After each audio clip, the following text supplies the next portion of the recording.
Okay, so I wanted to come on to give a short testimony of my experience with fibroids and how I came to where I am now today, and educating and teaching people about their hormonal conditions.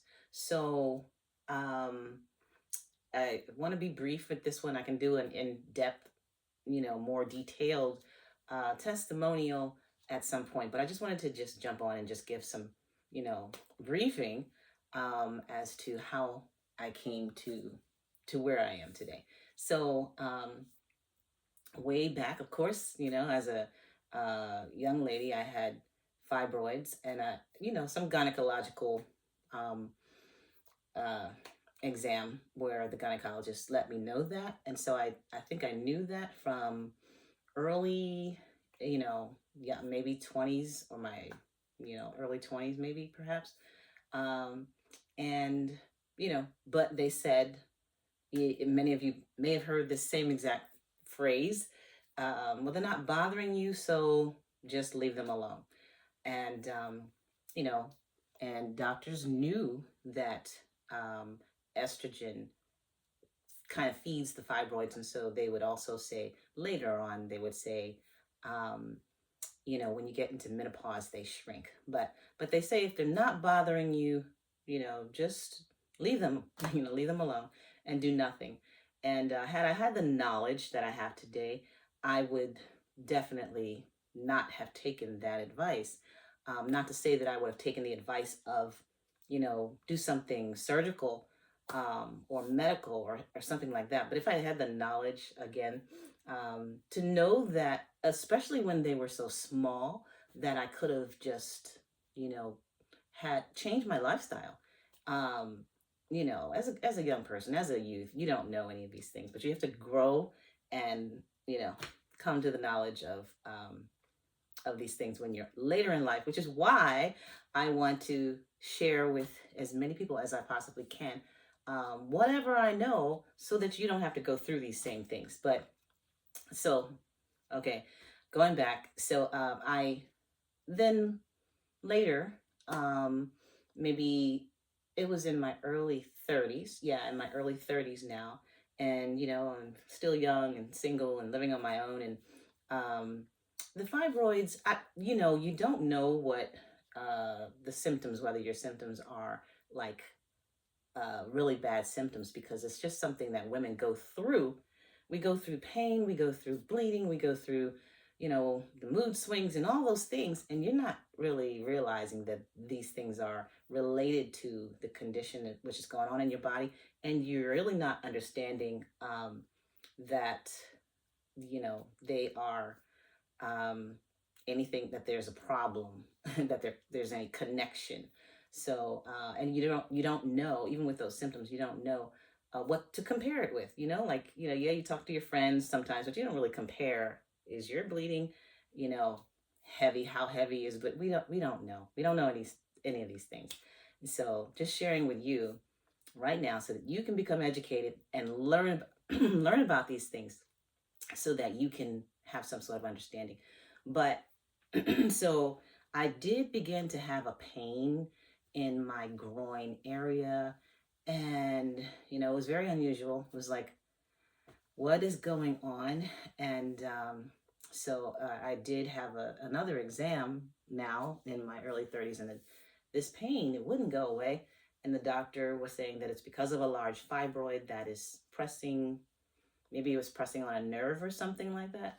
And so, my fibro, I had, I guess he did an ultrasound. Yeah, at that time, way back. Yeah, I did an ultrasound, and then, discovered numerous fibroids within the pelvic, within the uterus. And some large, some small. Fibroids come in all shapes and sizes, some very small, some very large. Um, and they can measure as many as they can. Ultrasound, may not see them or view them all, but they can having an ultrasound can get a good measurement of how many, and the sizes of them. And they measure the largest ones, And so I believe I had a large one, and the doctor, I had several, but I had a couple of large ones. And the doctor, of course, was telling me at that time that, you know, a myomectomy, which is an excision, a removal of the fibroids, that would be the best option right now. And then you wouldn't have all this pain and suffering, which I wasn't really having a lot of pain and I wasn't suffering, not really. But I mean, I had the little annoying pain, and it was just annoying to me. And again, had I known what to do, then I, um, you know, could have possibly decreased that size of the fibroid through diet and lifestyle change. Um, and that pain could have gone away. So, anyway, the doctor suggested the myomectomy. And, you know, um, interestingly enough, right at that time, there was this new procedure, uterine fibroid embolization, that came along. And somehow I wound up in the office of a radiologist who was, you know, instrumental, new in this new procedure, and sat down, gave me a consultation, told me about it. They were doing research, and so, you know, I could become a candidate, and all of these other things. And so I was learning about this new procedure where it's not as invasive as a myomectomy was, and that they could go and into your groin area, into your a major vessel, an artery in your leg, and put some pellets in there. And I keep calling them pellets, but they're it's some sort of material made from plastic that stops and blocks the blood supply that is feeding the fibroids. And so that is called uterine fibroid embolization. I believe they were in the process of probably changing the name, and I'll get that and link that. But uterine fibroid embolization, or UFEs. And so what they do, yeah, they block the blood supply feeding the fibroids. And so I took this information back to my gynecologist. Gynecologist said, that hasn't been proven, and this is new, and what we do is more been proven. We've been doing this for years, da da da da. And so, what I didn't realize was that there was now a war between gynecology and radiology, and who's going to take on this new medical procedure for women, which is very lucrative, I might add, extremely lucrative. And just to on the back end, to learn later that you're in the middle of a war for people to gain money, is very disheartening. But you don't want to believe that kind of thing that is true. But anyway, so the gynecologist kind of convinced me that this isn't the best option for you to choose right now, and the myomectomy would be the best solution. Now, okay, so you don't know, and they kind of put the pressure on you, and so I had the myomectomy. They removed several fibroids, and it seemed like it was a success. But about, I can't really remember, maybe half a year or a year later, I began experiencing some major pain in my abdomen, my pelvis, just like you wouldn't believe. And come to find out that I had scar tissue built up, and from the surgery, from the myomectomy. And now the scar tissue then is causing me this severe pain like I've never felt before. And I had bouts where I had to go to the hospital a few times, and they knew right away, from my history of having the surgery. And so then they would have to do this procedure, put a nasal gastric tube down your nose, and suction and loosen up whatever's going on down there to try to free the constriction of the scar tissue. The scar tissue, what it does is it creeps and it's sticky, and it begins to form over your organs and to, you know, press them together. And so that it keeps them from moving freely. It causes major pain on your organs. So scar tissue was building up. And who knew about that? And I didn't. And who knew that a myomectomy, just removing the fibroids, is not a cure? That it is not, once done, that's it. Fibroids can grow back. You're not getting to the root of the cause. And if you don't, then you can be back to square one, especially without changes, especially without changing your lifestyle. So the fibroids, the scar tissue was forming, and it was bad. Like every, just so often. Once I'm out the hospital for this, then I'm home, and you get little tremors of that pain that could make you collapse, that could make you just, so bad. Like who wants to keep going back to the hospital for this? This is crazy. And so I would do my little, I'm into natural health and healing, and I would do some of the things that I would do, and it would help relieve the pain, but it's not going to take the scar tissue away. But, or I didn't realize what could be done. Didn't know at that time. So anyway, years are going by. I've had a couple of these hospital visits now, and, major. But again, they do the procedure that they do, and they loosen it up, and it seems to work. Okay. Also, in the meanwhile, my fibroids are growing back because I'm not doing the right things to keep them from growing back. And I just didn't have that knowledge, that education, information on what it took. So again, this is why I'm sharing with you right now, so that you can know and learn and be educated, so that you don't have to go through these things. But I then, but after a while of changing my lifestyle, learning more about natural health, and my diet is changing drastically and all of this, I did begin to, be free from that pain for a while. And to the point where I thought, oh, wow, it's gone away. And I didn't do anything major, but just, like my diet was pretty, restrictive. But I don't want to use the word restrictive, because I loved it, and it, I would eat foods that would taste very good. You just got to learn what to fix. So I then had free from pain for a while, and just out of the blue, one day, I began to, have some of the same symptoms: nausea, vomiting, because, you eat food. If your bowel is being obstructed, then nothing will stay down and nothing comes out. And so that was happening to me again. I didn't really realize it because it hadn't happened in, I would say, a couple of years. And I was very surprised, like, what is it? So I was confused as to what was going on. And then the pain was so severe, I could not keep anything down.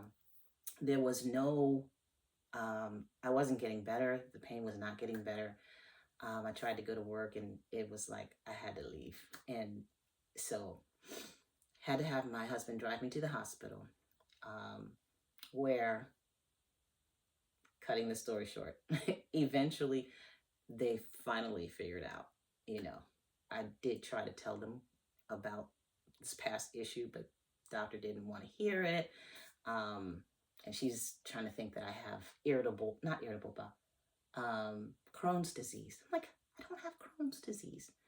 Anyway, so finally we get a doctor that says, let's do some testing and let's see what's going on. And, they did CAT scan, and they did all these things, and they found that my bowel was completely obstructed due to scar tissue, due to the myomectomy that I had years ago.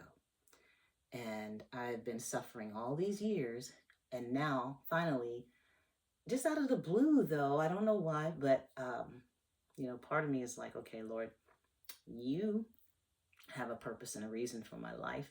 But so it was decided that I had I had to have surgery.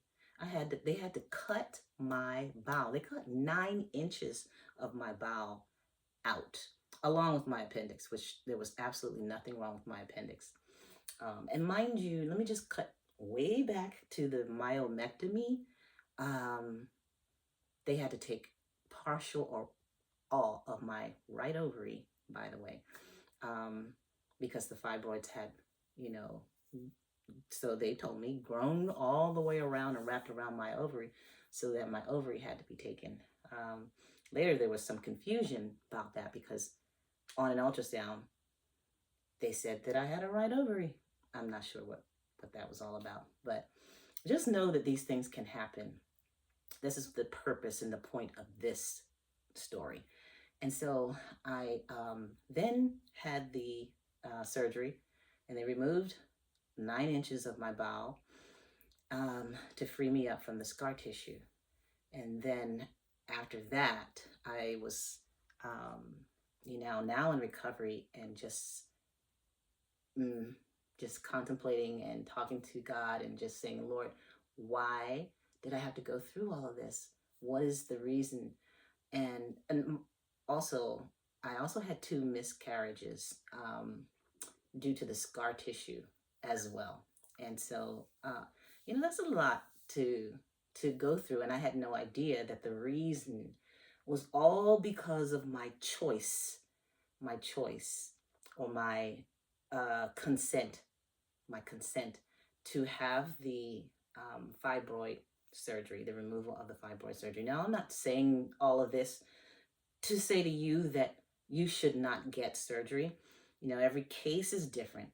But what I am leading to is that after all of this has happened to me, and the scar tissue, the pain, the losing 2 children to miscarriage, to losing my good portion of my bowel. And I thank God that I didn't have to have a colostomy bag and to live with that. Now, that was a possibility that the doctor told me before I went into surgery for the removal of the scar tissue and my bowel. And he said that there's a possibility. Devastation. You talk about devastation. You talk about like to live with a colostomy bag where that's how you would be emptying your bowels, through a bag that you have to change. Now, people have to do that, and I feel for you. I thank God that when I came to myself after surgery, that was not my situation. He said, you will not have to. We were able to complete this job without you having a bag for the rest of your life.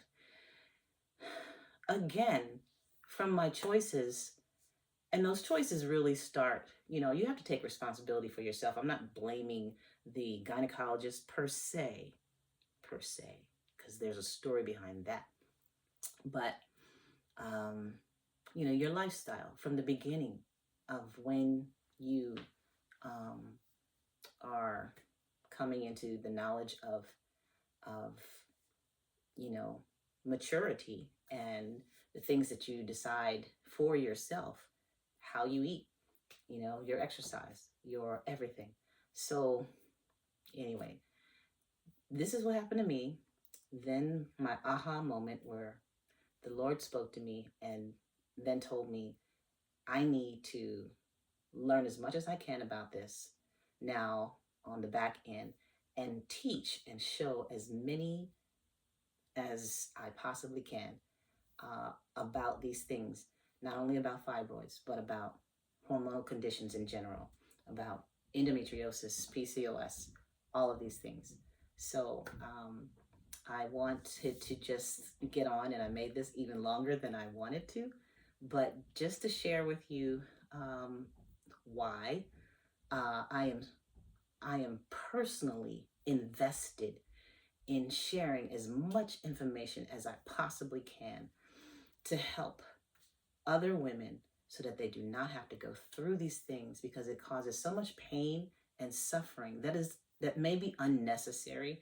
And so there's many things that I want to share, And in upcoming videos, I will be sharing whatever information that has been given to me, that has come my way, so that other people do not have to go through these things.